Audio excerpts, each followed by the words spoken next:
Welcome, everyone. Happy Pi Day. We're so excited for this Lunch and Learn. As you know, today we have the Partnership for Inclusive Innovation coming to share with us today, also known as PIN. They're a public-private partnership working to support innovation across Georgia and throughout the Southeast.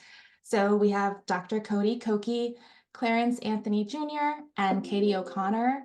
And I'll let them introduce themselves in a little bit, but I also just want to welcome everyone and remind folks that please feel free to eat your lunch. This is a lunch and learn, and turn off your cameras if you like, and we will make sure to have time for questions at the end. So with that, I will turn it over to Katie. Would you like? I'll turn it over to Katie. Yes, thank you. Let me just share my screen.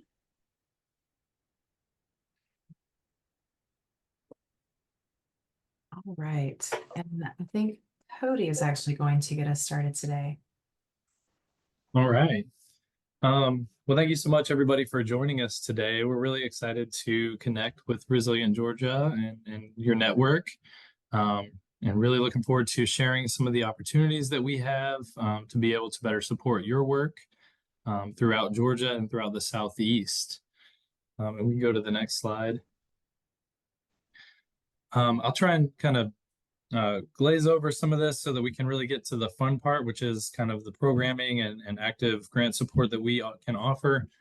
But, we really are about being a catalyst for innovation throughout Georgia and throughout the Southeast, and really trying to provide opportunity for everybody who wants to be a part of innovation to be able to have that opportunity, and also for shared economic prosperity throughout both the state and the region. You can move on to the next slide. And so like Audrey mentioned, we are a public-private partnership. We also consider ourselves a social enterprise, really looking to support, again, organizations and people all across the areas that we serve. So again, you see we are regional. This is a kind of a new focus for us as we kind of expand out of Georgia, recognizing that if we don't have strong partners across the borders, then we really can't have as strong a Georgia as we possibly can. And so again, we're really all about inclusive innovation. So making sure that innovators who come from all walks of life are able to engage, and not only to engage and have a seat at the table, but also to allow them the opportunity to gain the fruits of those labor from those innovations. So a lot of the innovation that we focus in on is mostly public or open innovation. But of course, there's a little bit of leeway there in some of those gray areas in between. And we also operate under a hybrid model using active grant making and also programming to help support all of our organizations across our area. And you can move on to the next slide, Katie. Thanks. And so the way that we do this work is through 4 pillars. So I run the student engagement pillar, and I forgot to introduce myself. Sorry, that's a bad speaker move. My name is Cody Koki. I run the student engagement program here at the Partnership for Inclusive Innovation. I'm based down here in Brunswick, Georgia, down here on the coast. If anybody works down in Brunswick, I worked with the College of Coastal Georgia for about 10 years prior. So hopefully I get to see some familiar faces. But then we also have workforce development, which Clarence runs, and you'll hear from Clarence here in a little bit. We also have an economic opportunity pillar, which our coworker Jamal leads. And you'll hear a little bit about that today. But that is one of our programs that's in transition, focusing now on an annual leadership program that's really starting to develop and grow legs. And then we also have community research, which Katie runs, and she'll be able to tell you a little bit more about the opportunities to engage with her as well. And then we can move on to the next slide, which I believe is a video, and then we'll turn it over to my colleagues.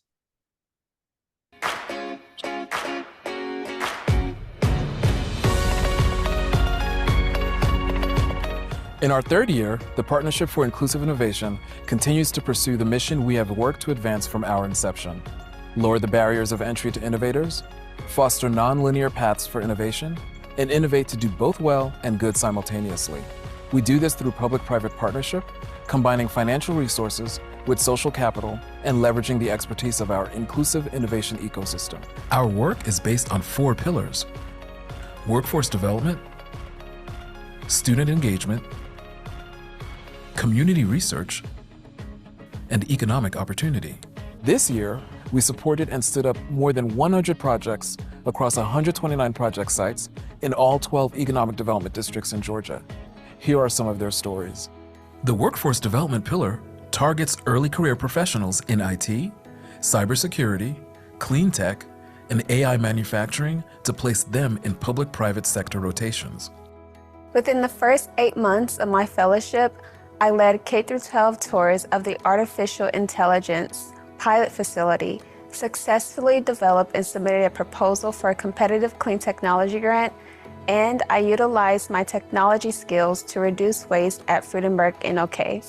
This year, our student engagement pillar supported more than 60 student interns over the course of the summer, including an internship at the Okefenokee National Wildlife Refuge. The Partnership for Inclusive Innovation Student Engagement Program helped the Okefenokee Swamp Park and our partners review data, draft a UNESCO World Heritage Nomination package, lead interpretive trips in the swamp, meet with many community members, hosted legislators at the state and federal level, and provided a myriad of educational services whose impact will make a difference for generations. The City of Warner Robins, Georgia Tech, and Middle Georgia State University created a dynamic digital twin with 20 license plate reader cameras that improved the safety in the community, helping identify and catch criminals and return stolen property. In 6 months, cameras led to the recovery of 27 stolen vehicles and also helped locate missing persons, respond to assaults, advance code enforcement, and even reduce animal cruelty. It's absolutely amazing how big of a deal that is when you can drop crime that much. That is the type of statistics that we can show the community of why it's a benefit, as well as to show the services, hopefully so that it can be replicated in other communities for their own benefit too. Finally, in our economic opportunity pillar, Mini-City has worked to enable cities, clinics, shelters, and homeless care providers in their efforts to assist, track, and innovate for those they serve more efficiently. One of my favorite stories is of a single father that was able to obtain ID via Mini-City and start a new line of work as a truck driver, and also move into his first apartment with that same ID. Across our 4 pillars, the partnership has made a substantial impact in 2023. 38 technologies and innovations activated, more than 620 businesses supported, 104 access to capital opportunities. This year's grant support totaled $2.3 million. It has resulted in another $17.3 million in additional investments. And that doesn't even begin to count the stronger social capital that is being built by empowering more people and organizations to come together through innovation and public-private partnerships. More than 150 students employed on projects, 34 different institutions of higher learning, more than 45 multidisciplinary researchers. We are proud of what we and the innovators we have supported have achieved this year. In the coming year and years ahead, we look forward to finding new ways to reach an even broader group of innovators, to create new opportunities and advance even greater shared economic prosperity for all.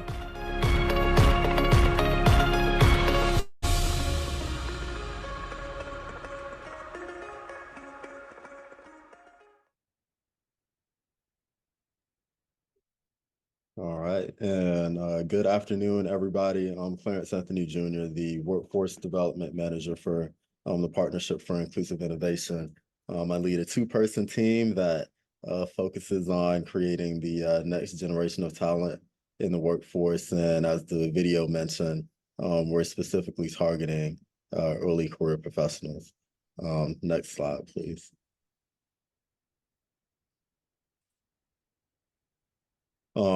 And essentially the goal is to create leaders in the workforce who are fluent in both the public and the private sector.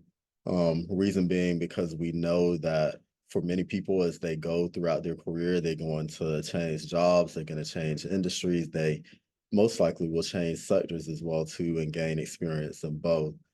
So as we, continue to advance the public-private partnership model, then we need people who are able to bridge the gap between both sectors.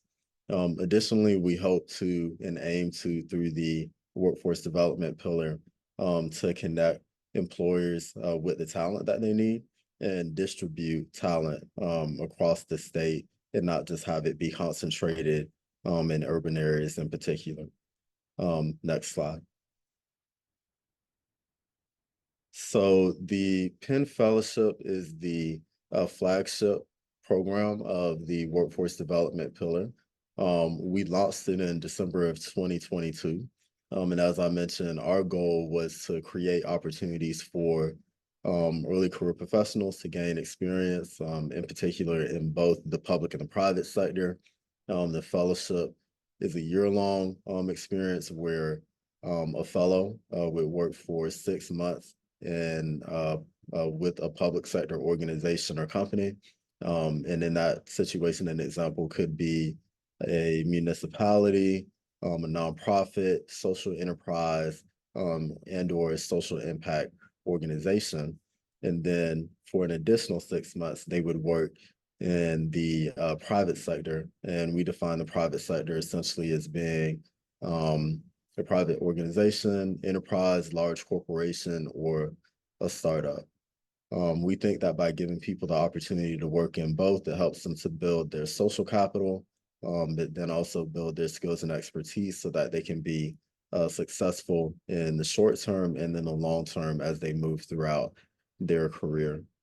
And then lastly, I want to say in terms of the early career professionals, so we uniquely target college graduates because we feel that many people who graduate from college and who are early career professionals, they struggle to find employment. They struggle to find jobs that suit their level of education, but then also student loan debt is real, and that does have an economic impact on a lot of people as they transition from higher education to the working world. Another thing that is unique about the fellowship is that where there are leadership development programs that are within a company or within one organization or one industry, we engage employers across a variety of industries and a variety of geographic regions as well. Next slide. So as the video mentioned, we had a AI manufacturing fellow, and she was part of the first cohort of fellows, and is an example of a native Georgian who was able to participate in this program and to, I think, really benefit from it. I'm really proud to say that in terms of the backgrounds of our fellows, we have a pretty diverse pool. They come from a variety of states, countries, and continents, but in terms of gender and first generation graduate status, they were almost 50-50 in a lot of those things. And then I'm also proud to say that and this is tied to one of the goals that we had for the fellowship, we're hoping that the fellowship ends up being a tool for recruitment. So bringing people into the state, giving them the opportunity to work to potentially build a life, but then also retention of talent as well too. So for people who have lived here or were born here and or have lived here for some time, we're giving them the opportunity to also flourish in terms of their careers and their lives as well. Next slide. In terms of our corporate and employer ecosystem, we have organizations that are more or less are from both the public and the private sector and are different types of organizations. One of the goals that we have as we continue to grow and operate the fellowship is to engage more organizations to become employers. And that's a major goal that we have both for this year and in the years moving forward. In particular, we're targeting East Georgia, Northwest Georgia, and then also Southwest Georgia as being places where we want to build up partnerships with organizations within the public and the private sector. I'm really proud of the variety of the organizations that we've been able to engage thus far, and really looking forward to what we accomplish in the short term and in the long term in connecting employers with the talent that they need. Next slide. And as I mentioned, so geographic expansion is a goal. I, would like to extend an invitation to anyone on this call or anyone who might be within your networks. If you have an organization that you feel would be a good employer for the fellowship, that is interested in engaging, developing talent, but then also is looking to buy into what we're trying to do here in terms of creating a network of people who are fluent in both the public and the private sector, we would love to talk with you and explore this opportunity and learn about the project. As we continue to grow, I'm also hoping to expand the fellowship into additional industries. So one thing that I forgot to mention is that the target industries that we have right now and that we're focusing on is AI manufacturing, IT and cybersecurity, as well as clean tech and or sustainability.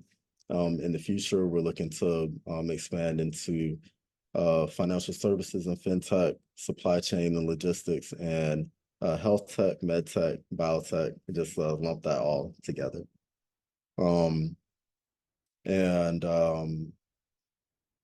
Lastly, before I hand it over to Katie, we also have the opportunity for potential partners to partner with us on our mentorship programs, which is a partnership between the workforce development pillar and the student engagement pillar. This would be an opportunity for anybody within the ecosystem to serve as a mentor for the Penn Summer interns, as well as the fellows that are participating in the workforce development pillar in the Penn Fellowship. And with that, I'll hand it over, I think, actually to Cody. Yep, Katie. Sorry, nope, it's me. I'm Katie O'Connor, and I manage the community research pillar. We wanted to have Cody kind of wrap up the end of this presentation because he might have the most relevant ask for the people on this call. But also, I think what Clarence just said is totally relevant. I hope some of y'all will reach out to him, and I hope you'll also reach out to me after what I'm about to tell you that I do in the community research pillar. So this pillar really focuses on what is the problem in the community, whether the problem is transportation or housing or energy, and what is the multidisciplinary applied research that can be used to harness that problem. So not only does the community get critical access to research and development that they otherwise wouldn't have had, but the university researchers' research advances because it's being applied in the community outside of laboratories, outside of academic application. So we support community research projects across the state of Georgia by engaging our network of researchers, community leaders, and key stakeholders to advance local initiatives for innovation. Many of these projects are supported through the Community Research Grant Program, which is a program I manage that provides community research assistance to empower municipalities to utilize technology and data to pursue a smart future. Communities selected to participate in this program have access to an array of resources, including a funded research team, networking opportunities, and other unique partnerships. So the Community Research Grant Program, you may have heard of it. It was formerly known as the Georgia Smart Communities Challenge.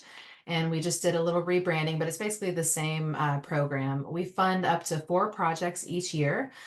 Each project has to include a local government partner, meaning a city or a county, and a university research partner, and often other community organizations and even companies to do smart cities and civic innovation projects. So this is an overview showing one project from each year that we've been doing this program. Many of these projects have been awarded additional funding after the conclusion of the project to continue after we were able to make an investment. So, another part of our wraparound services is after someone does a project with us that we fund, we continue to help them kind of amplify the project, market the project, apply for maybe federal grants or other funding going forward. So that's one way we try to extend the impact of these projects. So now I want to tell you about a kind of a project type that's in smart cities across the country. And we've done some really great work with it, and that is digital twins. So a digital twin is defined as a digital model of a real world product, system, or process. And they have been around for 15 years or so, but they've generally been used to optimize asset performance and utilization in industrial use cases like manufacturing. So our projects, though, have taken this idea of a digital twin and applied it to the city environment with a use case for community benefit. In Warner Robins, their city digital twin, like you saw in the video that we played at the beginning, is being used to predict crime in certain areas around the city and show the police where and even in what orientation to place these license plate reader cameras that then deter crime, or they also help to solve crimes in certain cases. In the city of Columbus, they've created a digital twin of the river, including every small island and eddy, to train an algorithm to predict massive water releases that suddenly put people in dangerous situations. The camera can detect a person in the water without a boat and alert the authorities. So because of our community-focused work with digital twin technology, we are beginning to be internationally recognized for our smart cities work. The Taipei Computer Association is supporting a small delegation of Georgia mayors and local media to engage in cultural exchange and partnership in Taiwan at their upcoming Smart City Summit and Expo this March. So we're proud to say that mayors from 2 of our communities are going to be attending, and that is Warner Robins and the city of Woodstock. And now I have a short video to show you about the Columbus project. So let's see if I can play that. Columbus, Georgia has the longest man-made urban whitewater course in the U.S. It's a huge draw for visitors and has transformed downtown, but it can also be a serious hazard. Scheduled and unscheduled dam releases cause frequent flooding, limited time for evacuation, and there have been numerous drowning incidents. Through the Partnership for Inclusive Innovation's Community Research Grant, a digital twin was created for the city of Columbus and for its river. Georgia Tech and Columbus State University collaborated to develop technology that can predict changing water levels, perform real-time human in-water detection, and alert the authorities. Columbus is now engaging in a best practices exchange with the City of Augusta to show how they can replicate the project. By leveraging partnerships and innovative solutions, Columbus improved safety for its citizens and its many visitors to the river. So that was one of our projects that just wrapped up in 2023. And like the video said, they did a best practices exchange with the city of Augusta because they have a really similar kind of dangerous river going through their downtown situation. So we're excited to see if that project can be expanded and if we can do more digital twin type projects. So for the people in this audience, like I said, the requirements for this grant program is a local government and a university research team. And part of my role is to do the matchmaking of, finding communities and learning what their community issues are, and then finding the research team that might be able to match up and kind of do the project with the community. So we've had a lot of success in the past with having community-based organizations like you as one of the partners on some of these projects. I think sometimes the hardest part is figuring out what problem in the community that we want to address. And I think that, groups that are listening or organizations that are listening to this Lunch and Learn probably have a pretty good idea about what some problems in the community might be. And, maybe not necessarily how to solve them with technology, but, that's something that we can explore through one of these projects. So if you are interested in doing a project, I would love to see if maybe you can contact your local government and, contact me together. and see if we can get, a project going for your community. So right now we've got our application period open until April 30th. You can see on the screen here some QR codes to come to a webinar or schedule a meeting with me if you want to talk about an idea for a project. And I have some connections with communities also. So if you just have the problem, that you would maybe want to solve, you still please contact me. And now I will turn it over to Cody. Thank you. All right. Thanks, Clarence. Thanks, Katie. Appreciate you sharing a little bit about your program. As I mentioned before, my name is Cody Koki. We have a small but mighty team here with student engagement. And so what we do as the student engagement team is we promote, experiential learning, mentorship, and professional development, particularly for higher education students, at least at this time. That is our target population. You can move on to the next slide. And so those are the three kind of pillars that we stand on for our particular pillar, but really just looking to be able to support public innovation at a high level through summer internship projects. So think about anything that is innovative for your community. And so we understand that innovation is subjective, and that really we're focusing in on not only the technical aspects, so not only like, is it an innovative use of technology, or is it an innovative use of data, but also is it an innovative practice as well? And so we want to make sure that that innovation is being supported at all levels. So you don't just have to be like this high tech project to be able to be supported. And you can move on to the next slide. And so we have the Penn Summer Internship. Great program. I took over leadership about a year and a half ago. And so this picture here is our cohort of our 63 interns from last summer. We had them spread out throughout 35 different host sites across about 15 cities, most of which were in Georgia, but we had a couple in Carolina and one in DC as well. And so we are looking forward to engaging in our Penn Summer Internship 2024. How that typically works is, of course, we recruit host sites all year. And so this would be where your organization would come into play. But certainly we have a more pointed host site recruitment period starting about September 1 and running just before Thanksgiving. And so if you have any ideas, pretty low barriers to entry in terms of engaging with the program. Really, you just have to have an innovative project where you could use 2 students to help move that project forward. Maybe it's one of those back burner projects where you're probably strapped for time. I came from the nonprofit realm, so I understand that people power is very limited, as well as time and energy.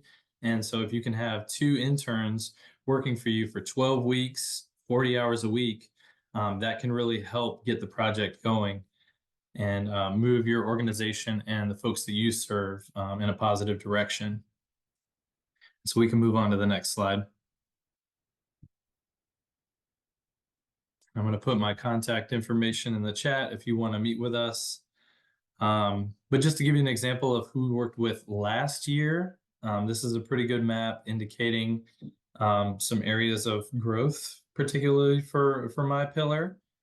But we engaged, as I mentioned, 63 interns over the period of the 12 weeks, representing 25 different institutions, 8 states, 21 cities, 16 countries, and 5 continents.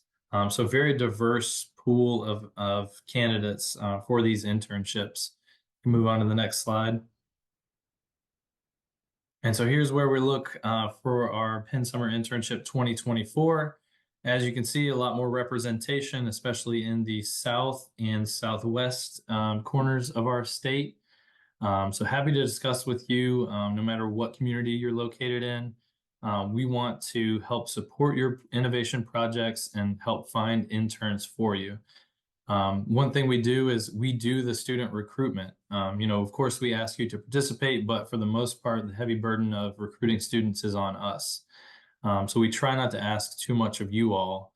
But you are able to interview with potential students and really kind of vet those candidates as well. So it really is a not only community identified need, but communities are actually selecting the interns that they want to work with for their projects. And is that the last slide? I know we're getting to the Q&A section really quickly. So I won't go over this in too much detail. You can see the logos of some of the projects that we're working with currently. In the follow-up email, I'll share some examples of, how some of the projects that are tied with mental health and other resilience factors. So it can certainly kind of see some of those examples of what those would look like potentially for your organization in the future. But as we get close to the Q&A, I did want to mention, so the ask today is where you can be involved is we are always looking for host sites. So right now, 2025 Penn Summer Internship 2024 host sites have already been selected. But now we're looking for host sites for Penn Summer Internship 2025. Also can engage with a research team with Katie's pillar and the community research pillar. And then also you could be a host site for the public sector with Clarence's workforce development folks as well. So you can be a host site. And again, that's support for your projects with really minimal entry, barriers to entry for that one. Also, Clarence mentioned the mentorship aspect of what we do. And so Clarence has about 10 fellows that he engages with a year. We're hoping to have about 80 interns this summer. And so we're looking for mentors for those folks as well. We pair them one-on-one with a mentor. So if you would like to be a mentor, I will share that link as we do some follow-up with you all. So if you're interested in that, you can be a mentor for our next generation innovators, whether they be early career professionals or whether they be summer interns. And also workshops. So we provide professional development opportunities for our next generation innovators. And so if you have any workshops that you feel like will be beneficial to those next generation innovators, please share those with us and we can kind of build you into the schedule for either the summertime or Clarence, has a little bit more leeway with his annual fellowships. And so those are kind of the three asks. Do you want to become a host site? Do you want to become a mentor? And do you have host workshops that you would be willing to host for us? And other than that, I believe this is the last slide for real this time. Just some examples of some of the different projects that we worked with throughout Georgia.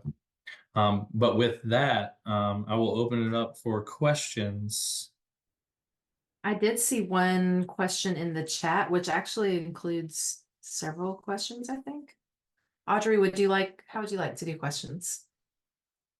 Before we jump into questions, I would love if Lizanne can share a little bit about the community research project hi Lizanne, that you were a part of. Should I stop sharing? Sure. Hi, everyone. We had the opportunity to work with Georgia Tech through the Smart Cities project first and now Penn this last year. So I'll give you just a really brief overview of what we were up to. So we worked with one of the associate professors, Cleo Andrus, and then this last project we also worked with Cleo and then worked with May Lynn from Georgia Southern. And our focus was really around with the city of Savannah, and the first project was around vacant and abandoned homes that are in certain areas of the community. And we trained members of the community to do the surveys.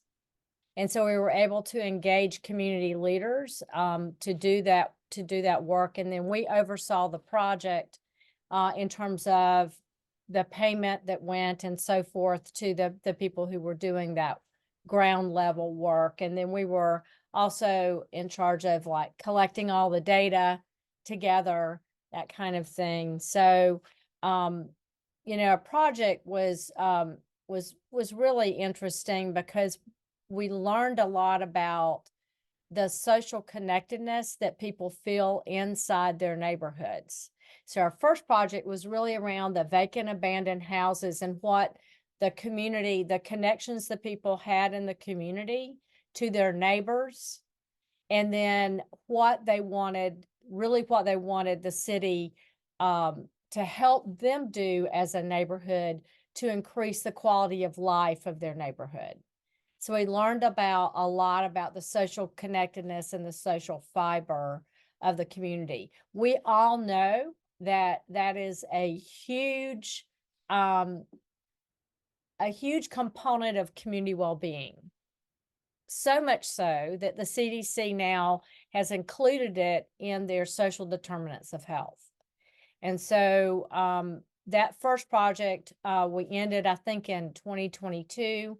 We picked up another project in 2023 that added on to that information that was really about social connections within the community, like how people are connected to each other and where they go to be connected. So we're utilizing that information locally to share with planners, as is a lot of our communities across the state have housing as a really strong development area right now. So we fed that information also back in to those the folks that are really on the ground doing that work. So again, we were like the conduit in the community. So for those of you who don't know, we're a Resilient Georgia community, and we're also the Coastal Georgia Indicators Coalition. So our work is really around coalition building and also data collection. So we house over 250 community level indicators in our community and some surrounding counties. So it was also very interesting to learn from the professors who we were working with. So that was like a really wonderful treat. Also to have them accessible within our community for meetings and for learning opportunities. So I'll stop there if anyone has any questions. Thank you, Lizanne. That was great. That was And incredible. they used a lot of stuff I didn't understand. So, you know, some of the machine learning pieces and tools that were used, you know, that's the next level of work. And so it was very interesting to learn more about that. I love that. And that's why these partnerships are so important, right? That we're learning from folks from different disciplines. Shanae, I see your hand. Yes, thank you so much. And thank you all for the wonderful presentation.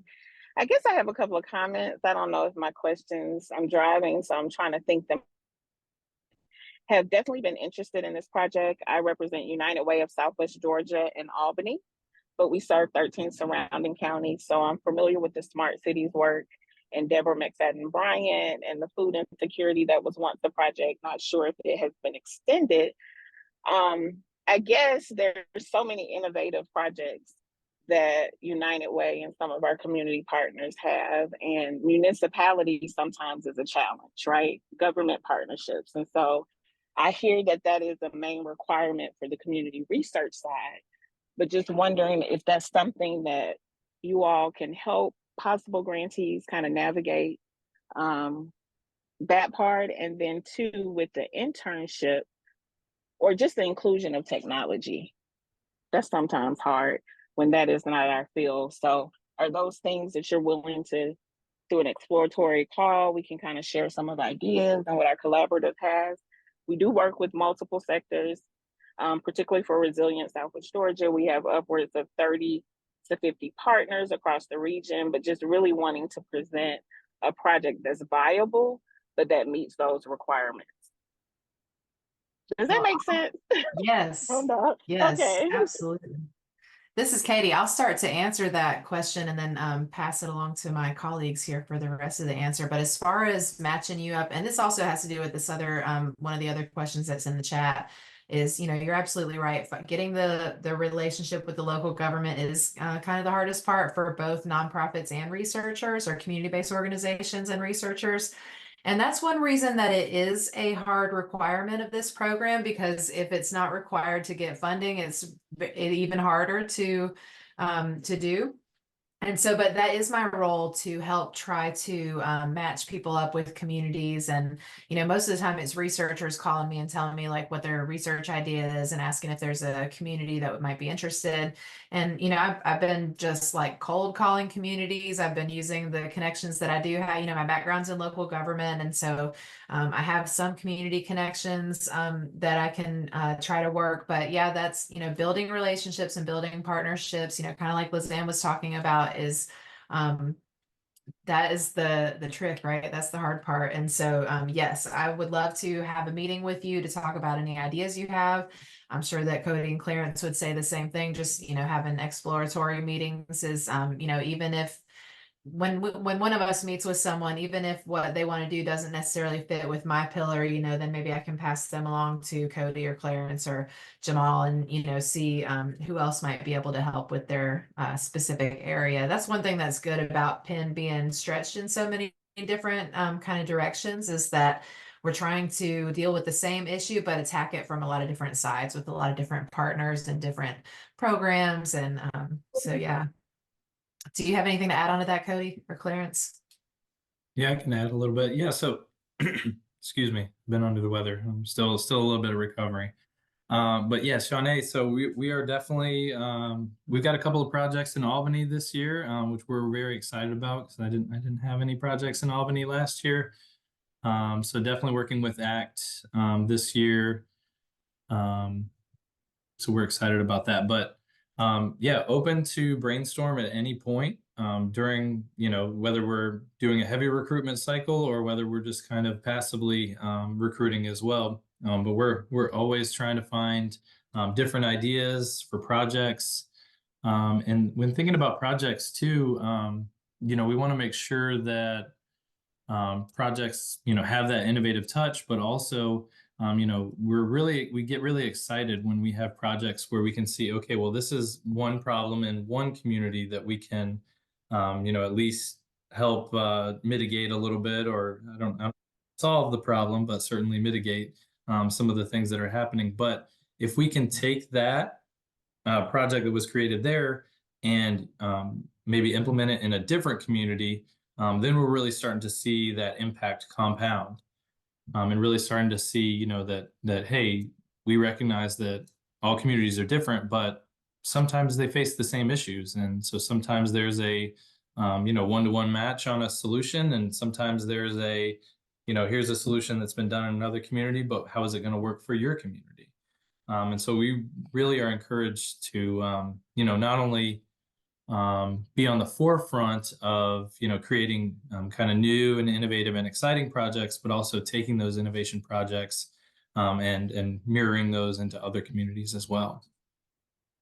Okay, that's awesome. Thank you for those answers. I know we have a regional center here too. Judd Savelle leads that. So I don't know if that's still in existence. It's something through, it's Judd with you all? Yeah, Judd Savelle.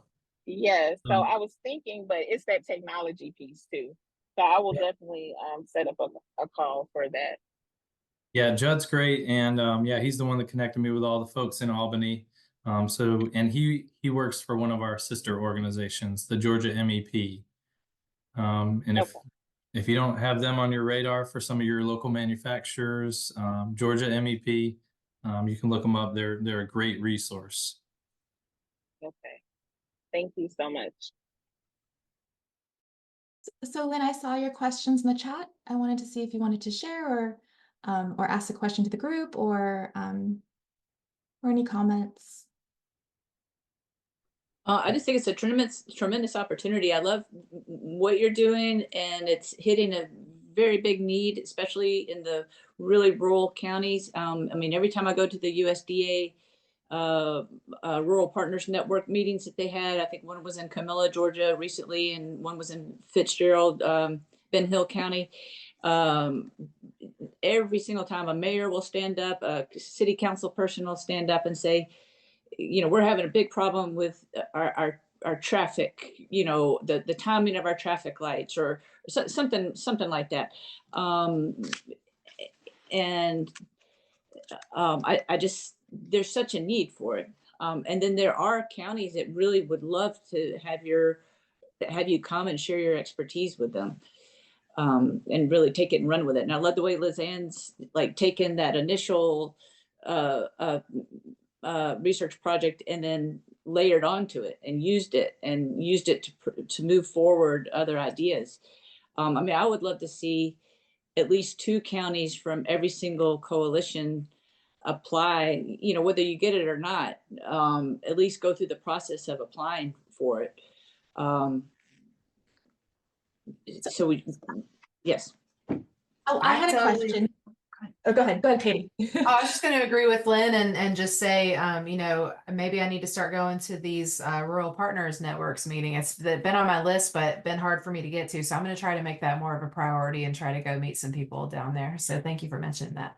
Yes, and you know, and then you can introduce yourself to. There's a whole Georgia team just for that. I mean, there's one across the United States. There's one in each state. And so Georgia has its own team of people that are responsible for that rural partnership. And the government is really trying to give away money. And they just can't, they're having a hard time doing it. And part of the reason is because there's no capacity to write the grants. And you'll hear that over and over and over from the mayor, you know, because these are small towns and the mayor may be paid, may not be paid, you know, and the staff doesn't have the expertise to write some of these grants. And well, so and the in some USDA cases, actually for my provides program, the money. researcher will help. You know, they'll help with writing the grant for a lot of the, at least with the community research projects. And like for, you know, for Cody's internship program, the application is way less arduous. You know, my application process, it's a whole proposal, but typically if the city or county doesn't have a grant writer, we can get the researchers really know what they're doing when it comes to writing proposals. And so if we can all get together on who the partners are and what the idea is, we can help with the proposal. So do I need to go put my green shirts on or just go like this?